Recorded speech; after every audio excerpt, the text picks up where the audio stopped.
Life with Ben, only on PTV.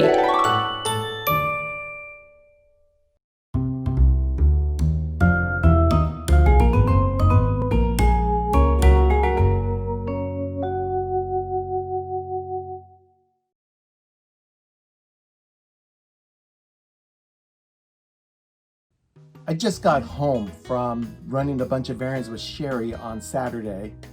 I thought, I'm gonna get hungry before our errands are done, so I'm gonna get something to eat. But I thought, wow, this is an opportunity for another food experiment. I wouldn't call it a challenge, but it's definitely an exploration on my part. Fast food restaurants, in order to remain relevant and out in front of their competition, will occasionally come up with a marketing gimmick. Years ago, when I worked at Taco Bell, I didn't work at a restaurant, I worked in their marketing department. And it was brought to my attention, from lack of seeing any type of advertising, that Taco Bell had introduced what they referred to as their Border Lights menu. And while the Border Lights, it was half the fat for eating items, so it was like a more, they were supposedly healthier options of their normal menu items, the bean burrito, the taco. It was an attempt for them to try and attract an audience that was looking for healthier options. And as long as the advertising was there, they did really well. But once they eliminated the advertising support, the items fell flat on the menu and eventually went away to create more space in their kitchen for other items that were selling better. Fast food restaurants continue to do this in their so-called marketing modules. And currently, they have a few options out there that I was kind of curious about. So I went to Taco Bell, Wendy's, and McDonald's in an effort to try and find their most recent items. All of these items I've never had before, so I thought, let's give them a try. First place I went to was Taco Bell, and I ordered their toasted cheddar chalupa.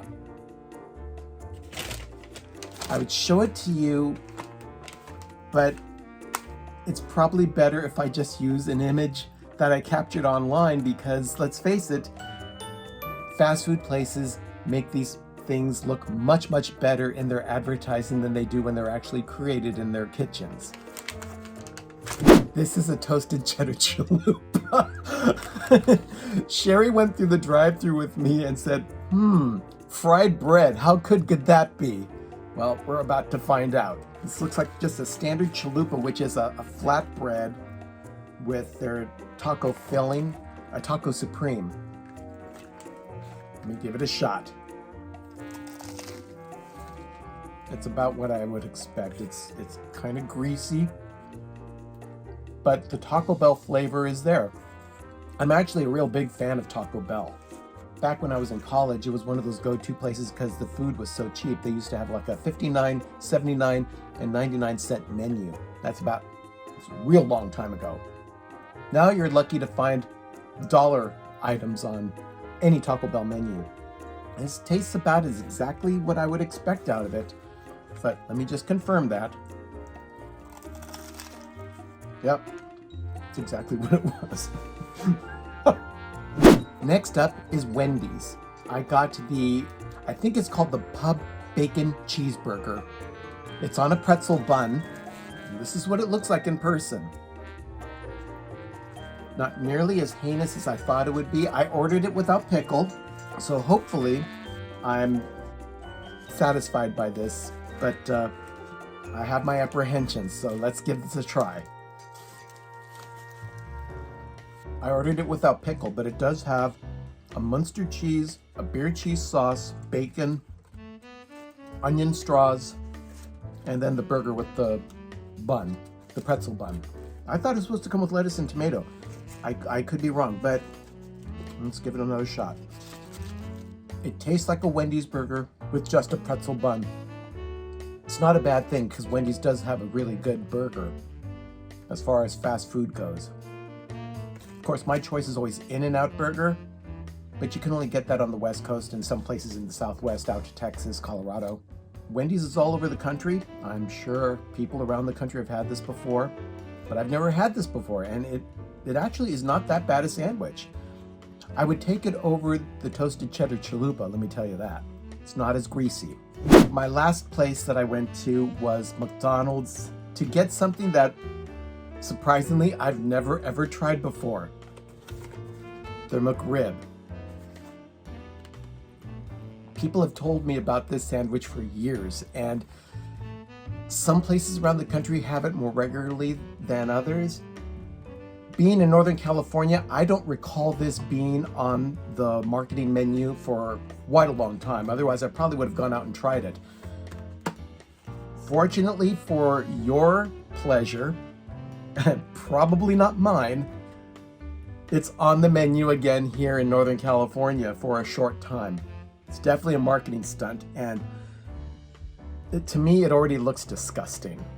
Everyone seems to swear by this sandwich. I'm gonna go ahead and give it a shot. Oh my gosh.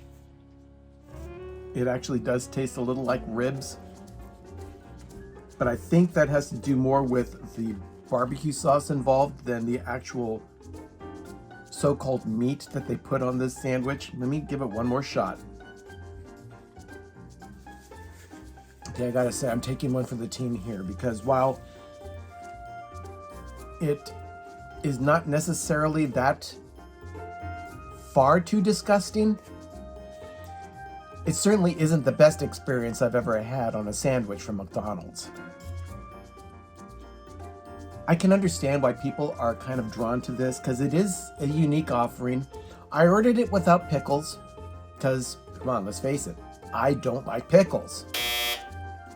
But not necessarily the worst sandwich I've ever had either. I can think of a few other choices that I've had before, not just at McDonald's, but other restaurants, where I have been sorely disappointed by choices I've made from the menu. I'm not going to necessarily rank these in order of preference, but if I had to go back and get one again of these three, I'd probably go for the pretzel burger at Wendy's. It's a solid choice. It's actually pretty good. These are all marketing gimmicky things, so give me the standard menus of any one of these three places and I'd be fine. But that's my take on these. I'm sure a lot of people are passionate, especially about the McRib at McDonald's. But that's your passion, not necessarily mine. Remember, adventure is out there.